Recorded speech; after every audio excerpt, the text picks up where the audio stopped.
Welcome to another Daniel Smith watercolor swatch book series. Today I'm going to teach you these 4 Zentangle patterns and swatch Hansa Yellow Medium. I'm Amber Rain Davis from NotableInk.com. Welcome back to the channel. Let's jump right in with the first pattern, which is called Oy Bay, and this was created by French certified Zentangle teacher Antonina Koval. I hope I'm pronouncing that right. It's a French name, so I'm not totally sure. I'm not going to describe all of the steps because you can see me drawing them, but if at any time you feel like the video is too slow or too fast, go ahead and adjust your settings in YouTube. And I'll put on some music while I do the pattern. If there's something I need to tell you, I'll be sure to pop back in and let you know.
As you know, shading is what makes Zentangle patterns come to life. To shade, you can use a regular pencil and a tortillon, which is what I have in my hand now, or a paper stump. If you don't have either of those, and I'll have all of the supplies linked in the description down below underneath product links.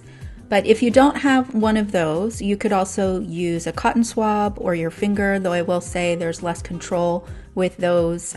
You can't see quite as well. I like the sharp point of the tortillon or paper stump.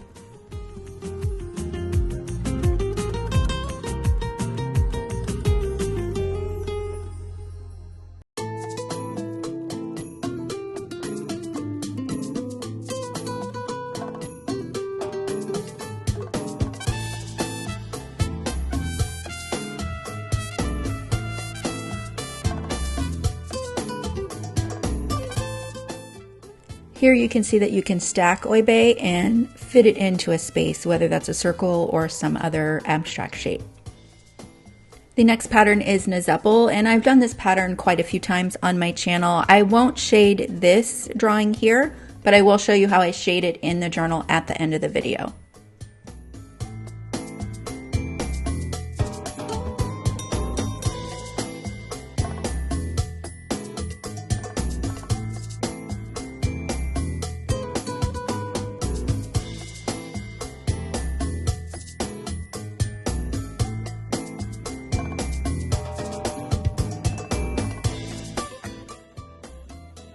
Both Nezeppel and the next pattern, Icicle, are Zentangle incorporated patterns. If you want more information on Zentangle, I will link a Zentangle playlist at the end of this video, and you can also visit Zentangle.com.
Footlights is the next pattern by Carol Ohl, and all of these tangles, with the exception of Footlights, are available in my Tangle Rounds stamp set. I took them directly from this watercolor journal and created clear and digital stamps with them. So if Zentangle is not your thing and you would rather have a stamp to use in your journals, you can definitely check those out. I will have a link to my online shop, notableink.com, at the end of this video.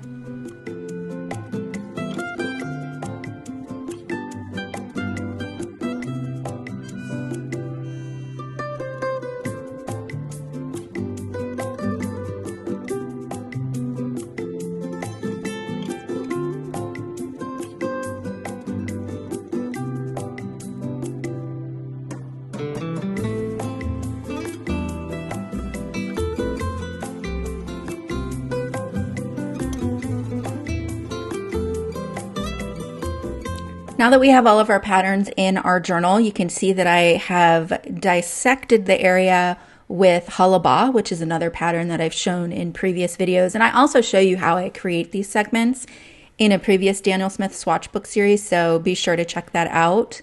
But I'm going to use these segments to swatch Hansa Yellow Medium. All of my watercolor paints are by Daniel Smith, and Hansa Yellow Medium is a cool yellow.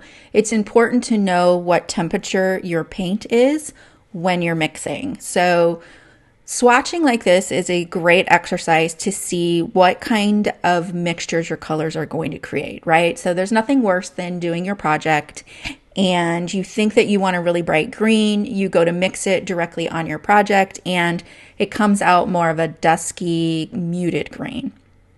So this is a great way to get familiar with your watercolor paints and what colors are best to mix together based on the situation and whatever it is that you're painting. Now, I find all of the little squares for swatching super boring and I just don't ever want to finish it. And so that's why I came up with the Daniel Smith swatch book series, which was a way for me to not only swatch my watercolor mixtures, but to also swatch my Zentangle patterns as well. The first mixture was Buff Titanium and Hansa Yellow Medium. Obviously, all of the colors on this page are going to get mixed with Hansa Yellow Medium. The next one is Hansa Yellow Medium on its own, and I wish I had done a gradient there from mass tone to the lightest color, but I didn't think about it. The color I just mixed was Quinacridone Gold, which is my warm yellow. So Hansa Yellow Medium is my cool yellow, Quinacridone Gold is my warm yellow in this particular palette. Next up, I'm doing Pyrrole Scarlet. That is my warm red in my palette, and you can see it has somewhat of an orange appearance to it. It is a little more opaque than your quinacridones. Your quinacridones are super transparent. These Pyrrole colors, at least the Pyrrole Scarlet, is more opaque than it is transparent. It mixes beautifully with that color, though. I love that orange soda kind of orange that it makes in the middle there. And as I go through the swatch book page, you're going to see that my swatching improves.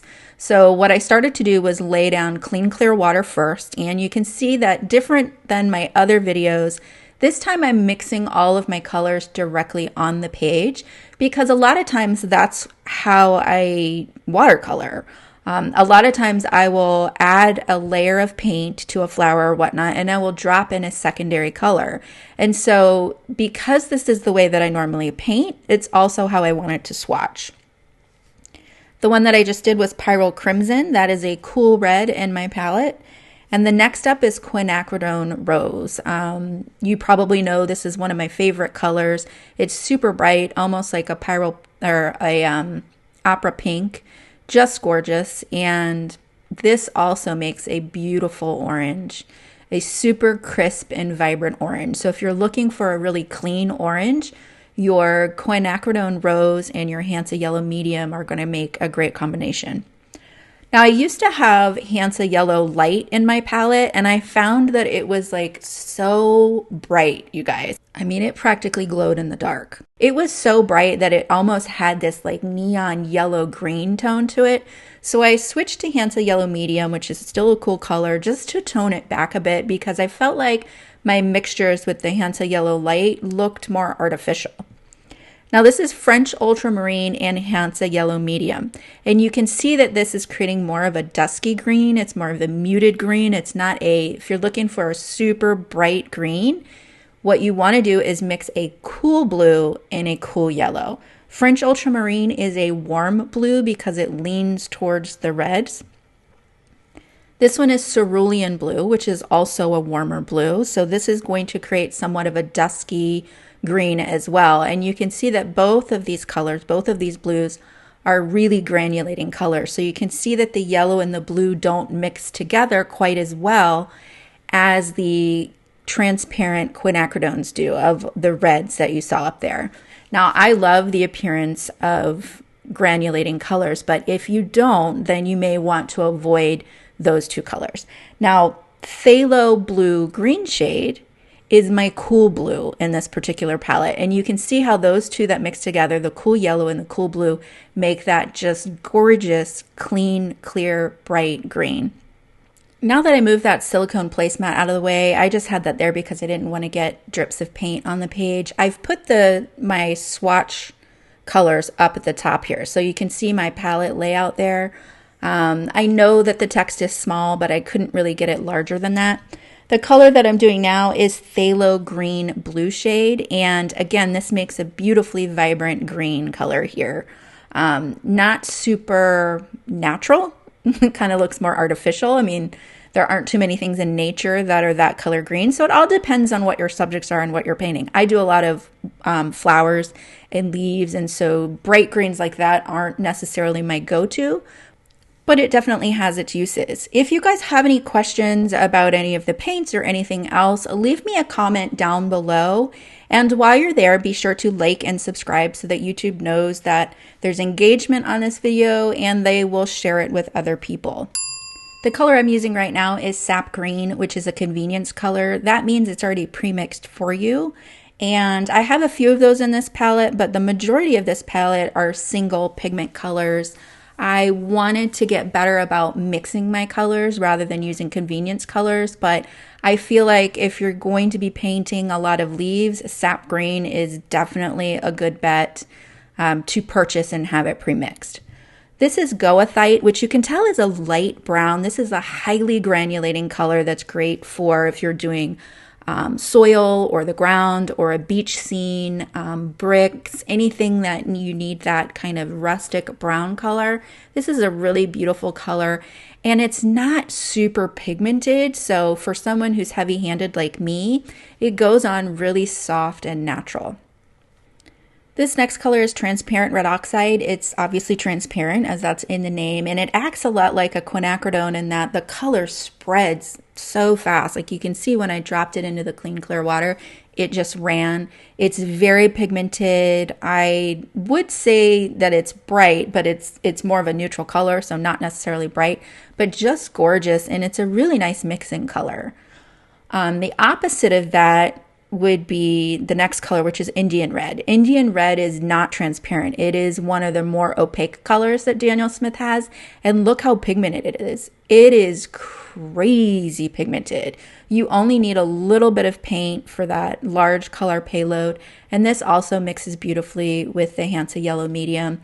I could see this on flowers. If you do urban sketching and you needed to do some red bricks, that would be a great color, kind of mixed with that transparent red oxide. Just a really pretty color. Next up is one of my all-time favorite colors, Purulene Green. I've said this before, Purulene Green is a great color to decrease the vibrancy of a color. So let's say you want to maybe knock back your quinacridone rose or maybe a really bright yellow. Purulene green is going to get you there really quickly. It's another color with a huge amount of pigment, and just adding a touch of it is going to help subdue your colors and desaturate your mixtures a little bit. So that is a gorgeous color combination there. Now these two purples are actually my favorite mixtures on this entire page, and I know we talk a lot about avoid mixing complementary colors. Of course, yellow and purple are complementary. This is raw umber violet, one of my all-time favorite colors. But when you mix raw umber violet and the next color, rose of ultramarine, with Hansa Yellow Medium, The mixture is gorgeous, and I know that it's creating a brown, but these colors, these mixtures are perfect for pansies. They're perfect for lilies. I don't know. I think that color is gorgeous. Weird, I know, because, you know, we always talk about don't mix your complementary colors because it's going to create brown. But that brown is so much more interesting to me than your Indian red straight out of the box or your goethite straight out of the box. It's just, there's so much depth to it. You can see some granulation in there, and it's just a gorgeous color to me. Rose of Ultramarine. This is another convenience color. You certainly don't need to buy this color, but basically what this is ultramarine blue mixed with quinacridone rose. So if you have those two colors, you can mix this color no problem. If I'm doing a large scale or I'm using a lot of purple, which I don't normally use, but if I were, I wouldn't want to keep mixing that. So I do have that as a convenience color. And look how pretty that mixture is of the yellow and the rose of ultramarine. I just love it. Those are literally my favorite two colors on this page, which is crazy, but true.